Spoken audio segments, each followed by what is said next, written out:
Be, di ko talaga kaya magpabebe pero sige, good morning. Hindi ko alam kung anong ginagawa ko dito pero parang sineset up ko yata yung camera. Ayan, ayan. Ay, hindi maganda yung angle. Wait.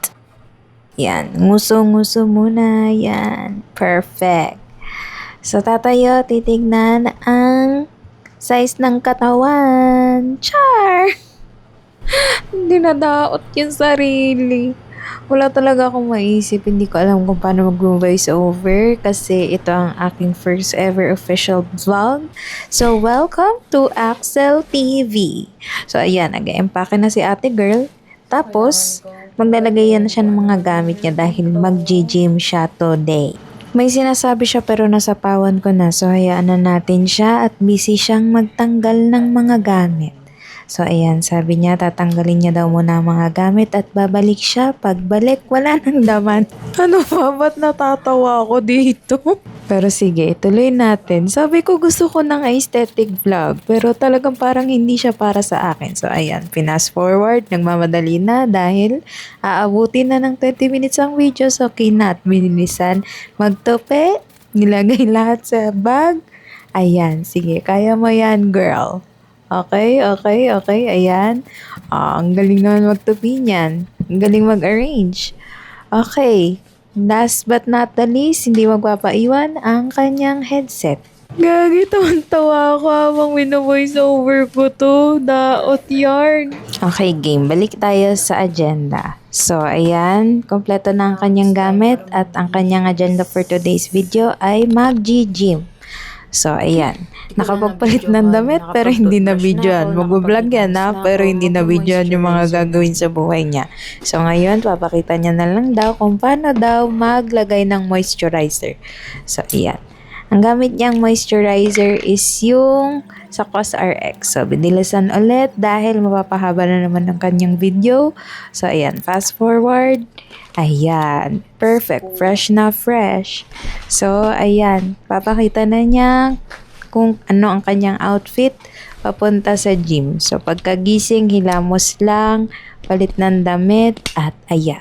Kung nagtataka kayo kung bakit ako ganito mong voice over, kasi dahil wala talaga akong idea, bumili ako ng camera, bumili ako ng mic, gusto kong mag-vlog. Nag-decision agad-agad, ganun. So, ayan. Magbababay at magkikiss. Yun, ayun na. Babay na nga. Ano ba? Bakit ako yung natatawa sa ginagawa ko?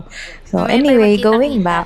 So, ayan. So, si ate girl ay lalabas na para pumunta na dun sa gym na kanyang pupuntahan. So, medyo seryoso lang tayo ng very light. Ang vlog ko pala is about wellness, adventure, or anything under the sun dahil parang wala naman akong matinong content na maisip. So, ipapakita ko na lang sa inyo kung paano ako nag-gym, ano yung routine ko bago ako mag-gym. So, here you go. Huwag muna kayo masyadong mag-expect dahil hindi pa ako expert mag-edit. Wala rin itong music, so wag kayong mag-expect, okay? So, kung may masasuggest kayo na pwede kong pagkunan ng background music na hindi tayo maka-copyright, let me know. You can comment down below and malaking tulong na yun. Thank you so much. But anyway, going back. So, ngayong episode ang mapapanood ninyo is Gym Girly, ganun. So, magbibigay naman ako ng mga tips and ideas kung paano mag-gym, ano yung mga kailangan kainin, ano yung mga kailangan mo inumin. So, sana matuloy-tuloy ko to kasi after nitong video na to, super sakit talaga ng katawan ko, hindi ako nakabalik ng gym. Pero, after ko makarecover, I'm surely babalik na sa gym. I'm surely. But anyway, yun na nga. So, drive muna tayo dahil hindi naman ganun kalapit yung gym na pupuntahan natin. So, dun pa lang A for effort na, diba? So, baka nagtataka ka bakit hindi na lang ako sa bahay nag-gym, bumili na lang ako ng mga equipments. Actually, meron ako niyan. Kaso, tinatamad kasi ako eh. Parang nafe-feel ko na mas mamotivate ako pag may mga kasabay ako, nakikita ako ibang tao, ganyan.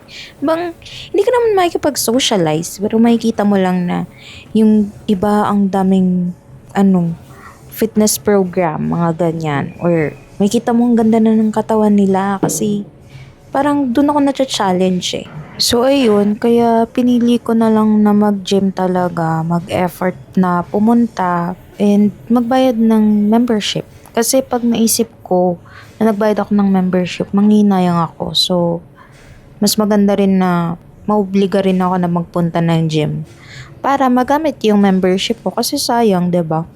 But anyway, hindi ko napakita yung full routine ko with this video dahil nga nagte-testing pa lang ako and nasa phase ako na hindi pa ako confident mag-video. So, I hope you enjoy what's available right now. And sisikapin ko na sa mga susunod na video ko is medyo okay-okay na yung mga nakaka-capture ko. At medyo okay-okay na rin yung mga pag-voice over ko. Para bang matino ka ba? Hindi. Pero ayun. So, ayan, pinaka last routine na lang yun na videohan ko. Kasi nga naiiyaya pa ako mag-video, hindi ko pa alam kung anong gagawin kong routine.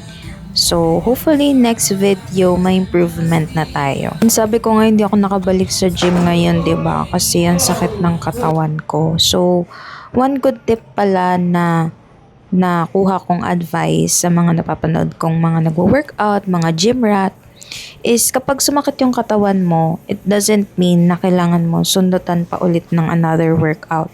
Kailangan mag-aalat ka ng at least a day or two na makapag-rest and heal yung muscles mo para maganda yung recovery niya. And yung recovery na yun is yun yung nagiging form doon sa body part na tina-target mo whenever you are exercising. So, 'di ba? Parang ang gandang kaalaman nun kasi dati din I was under the impression na pag sumakit yung katawan mo dapat sundutan mo agad. So, sana may natutunan kayo sa akin kahit konti. And kung nakaabot ka dito sa dulo ng video na to, super na-appreciate ko yan. And I hope to see you on my next video. So, thank you. Bye-bye!